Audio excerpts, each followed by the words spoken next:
Bom dia, boa tarde, boa noite. Estou voltando aqui com o meu projeto Lendas Africanas. Fiz uma pausa, mas estamos aqui retomando.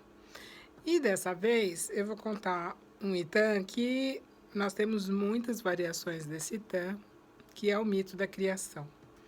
É um Itã muito bonito. E esse é uma variação, tá?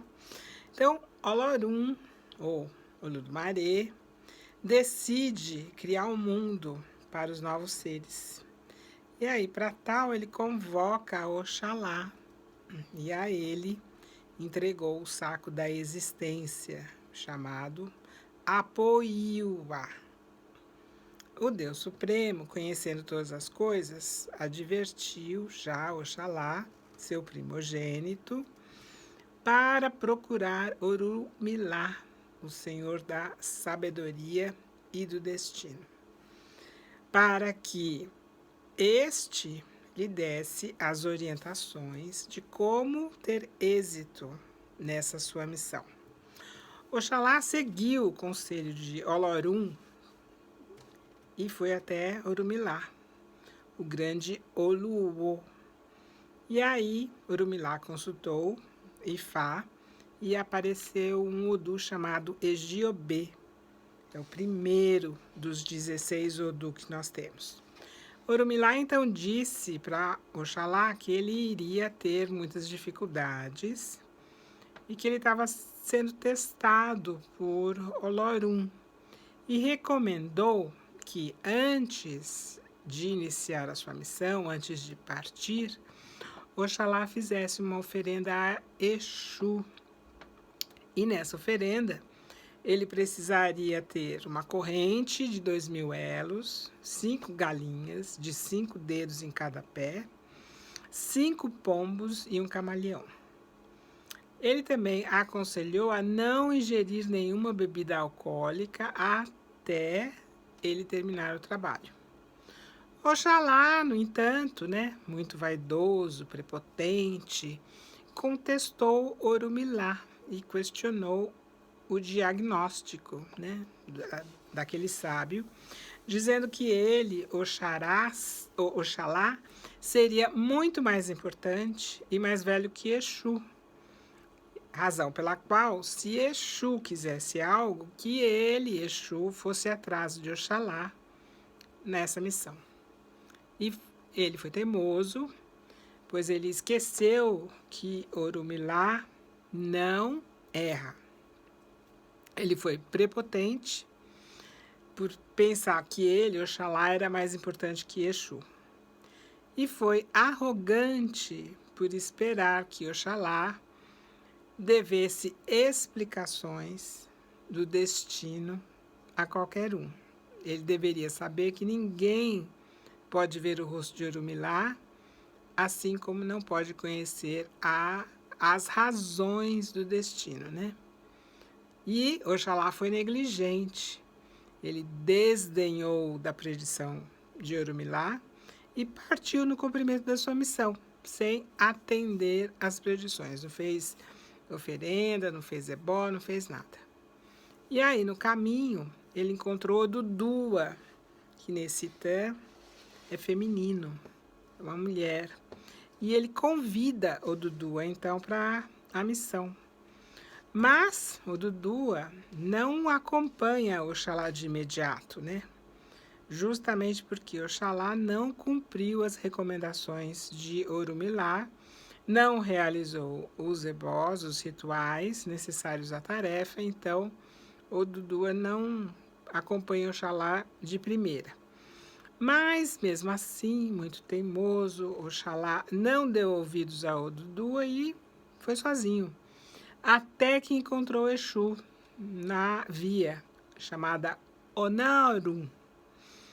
E Exu, já sendo o Olonã, o Senhor dos Caminhos, perguntou a Oxalá se o Orixá, se o Senhor do Branco, tinha feito as oferendas para essa missão.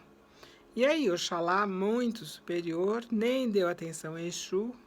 Ele reuniu os orixás, os outros orixás que iriam lhe auxiliar nessa tarefa. Dentre eles tem o Olufon, tem o Etekô, Oluorobô, Oguiã e muitos outros orixás funfun, né? Orixás do branco. E aí ele seguiu adiante. Exu, com raiva, resolve se vingar de Oxalá. E Oxalá, ao longo da viagem, não acostumado naquele ambiente inóspito, né?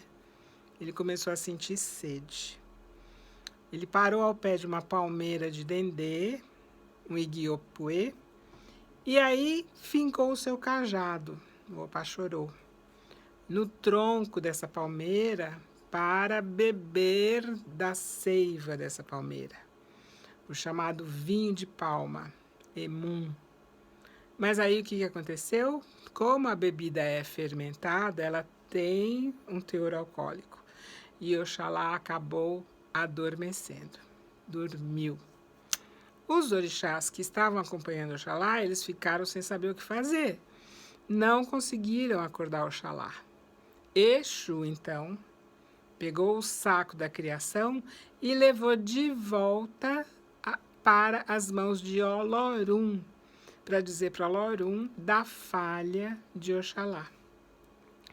Oxalá, então, quando recebe o saco e fica sabendo, né, do que aconteceu, ele chama a Odudua e dá a Odudua uma pequena cabaça contendo terra e pede que Odudua fosse, então, realizar a missão que tinha sido dada para Oxalá e que Oxalá havia falhado nessa sua missão.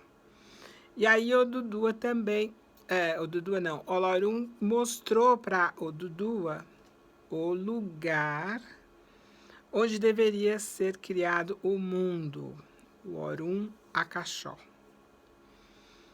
Odudua, muito mais prudente, antes de começar a sua viagem, foi até Orumilá, que é o Senhor da Sabedoria, consultou Ifá e lá saiu o Odu Oyekumedi, que é o segundo Odu no sistema de Ifá.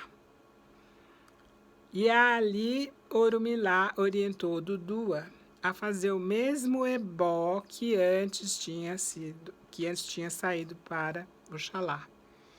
Odudua foi, atendeu, ofereceu a Exu a cadeia de 2.000 elos, as 5 galinhas de 5 dedos, os 5 pombos e o camaleão.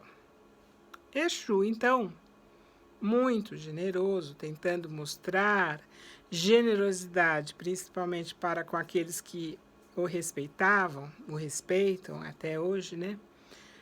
Retirou um elo da corrente e o pôs no braço, de onde jamais ele iria retirar para mostrar sua ligação com a Gênese, com a criação do mundo.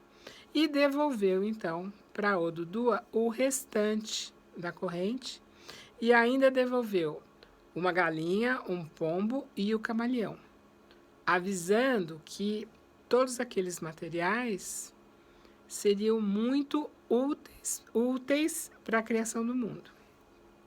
Aí Odudua partiu e, chegando diante do pilar, né, que une o Orum ao Aie, o Oporungun Aie, jogou aquela cadeia de 2.000 elos, 1999, porque um ficou com Exu, e desceu até o ponto exato que tinha sido mostrado por Olorum, que é o Orum Akaxó, né? O ponto exato da criação do mundo. E aí, ainda pendurada, ela jogou a terra, que estava lá no saco da existência, e mandou que a galinha de 5 dedos a espalhasse essa terra. E a galinha começou, então, a espalhar a terra. E aí, ela pegou o pombo e determinou para que o pombo semeasse essa terra. E usou o camaleão muito prudentemente, pedindo a ele para que colocasse o pé, né? Que ele fosse pé ante pé, verificasse a terra espalhada lá pela galinha, estava segura, estava firme. Aí Oduduwa pisou no mundo, depois de tudo isso. Então essa sua primeira pegada é chamada de Eseuntaye Oduduwa. E nesse lugar que ela pisou, se forma a cidade de Ilé-Ifé, que é o berço da civilização iorubá, que depois se espalhou para o resto do mundo. Então essa aqui é uma parte do mito da criação que explica a criação do Aie, a criação de Ilé-Ifé. Depois eu continuo, porque afinal de contas a gente deixou Oxalá dormindo, né? E aí, depois, o que será que aconteceu com ele quando ele acordou?